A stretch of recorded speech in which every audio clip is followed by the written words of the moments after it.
बीरबल का ईश्वर पर विश्वास। अकबर बीरबल की कहानी।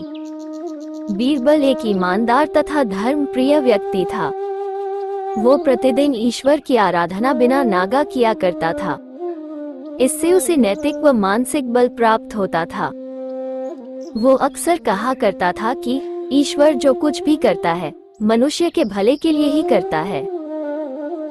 कभी कभी हमें ऐसा लगता है कि ईश्वर हम पर कृपा दृष्टि नहीं रखता, लेकिन ऐसा होता नहीं।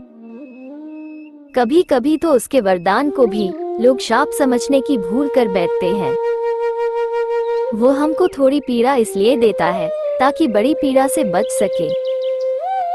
एक दरबारी को बीरबल की ऐसी बातें पसंद न आती थी। एक दिन वही दरबारी दरबार में बीरबल को संबोधित करता हुआ बोला, देखो ईश्वर ने मेरे साथ क्या किया। कल शाम को जब मैं जानवरों के लिए चारा काट रहा था तो अचानक मेरी छोटी उंगली कट गई। क्या अब भी तुम यही कहोगे कि ईश्वर ने मेरे लिए यह अच्छा किया है? कुछ देर चुप रहने के बाद बीरबल बोले, मेरा अब भी यही विश्वास है, क्योंकि ईश्वर जो कुछ भी करता है मनुष्य के भले के लिए ही करता है। सुनकर वो दरबारी नाराज हो गया कि मेरी तो उंगली कट गई और बीरबल को इसमें भी अच्छाई नजर आ रही है। मेरी पीड़ा तो जैसे कुछ भी नहीं। कुछ अन्य दरबारियों ने भी उसके सुर में सुर मिलाया। तभी बीच में हस्तक्षेप करते हुए बादशाह अकबर बोले, बीरबल हम भी अल्लाह पर भरोसा रखते हैं, लेकिन यहाँ तुम्हारी बात से सहमत नहीं। इस दरबारी के मामले में ऐसी कोई बात नहीं दिखाई देती जिसके लिए उसकी तारीफ की जाए।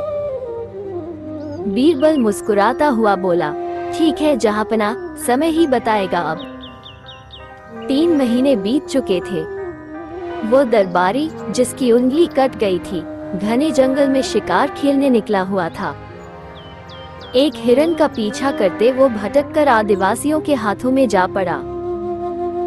वे आदिवासी अपने देवता को प्रसन्न करने के लिए मानव बलि में विश्वास रखते थे।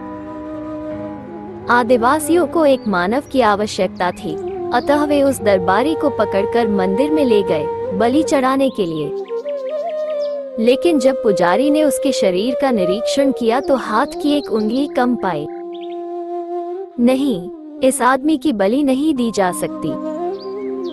मंदिर का पुजारी बोला, यदि 9 उंगलियों वाले इस आदमी को बलि चढ़ा दिया गया तो अनर्थ हो जाएगा। हमारे देवता बजाय प्रसन्न होने के क्रोधित हो जाएंगे। अधूरी बलि उन्हें पसंद नहीं। हमें महामारियों, बाढ़ या सूखे का प्रकोप झेलना पड़ सकता है, इसलिए इसे छोड़ देना ही ठीक होगा। और उस दरबारी को मुक्त कर दिया गया। अगले दिन वो दरबारी दरबार में बीरबल के पास आकर रोने लगा। तभी बादशाह भी दरबार में आ पहुंचे और उस दरबारी को बीरबल के सामने रोता देखकर हैरान रह गए। तुम्हें क्या हुआ, रो क्यों रहे हो? अकबर ने सवाल किया। जवाब में उस दरबारी ने अपनी आपबीती विस्तार से कह सुनाई। वो बोला, अब मुझे विश्वास हो गया है कि ईश्वर जो कुछ भी करता है मनुष्य के भले के लिए ही करता है। यदि मेरी उंगली न कटी होती तो निश्चित ही आदिवासी मेरी बलि चढ़ा देते। इसीलिए मैं रो रहा हूँ, लेकिन ये आंसू खुशी के हैं। मैं खुश हूँ क्योंकि मैं जिंदा हूँ। बीरबल के ईश्वर पर विश्वास को संदेह की दृष्टि से देखना मेरी भूल थी। अकबर ने मंद मंद मुस्कुराते हुए दरबारियों की ओर देखा जो सिर झुकाए चुपचाप खड़े थे। अकबर को गर्व महसूस हो रहा था कि बीरबल जैसा बुद्धिमान उसके दरबारियों में से एक है। आपको ये कहानी कैसी लगी? कमेंट बॉक्स में जरूर बताएं। कहानी अच्छी लगी हो तो इसे लाइक कर दे और इसे अपने दोस्तों को शेयर भी कर दे।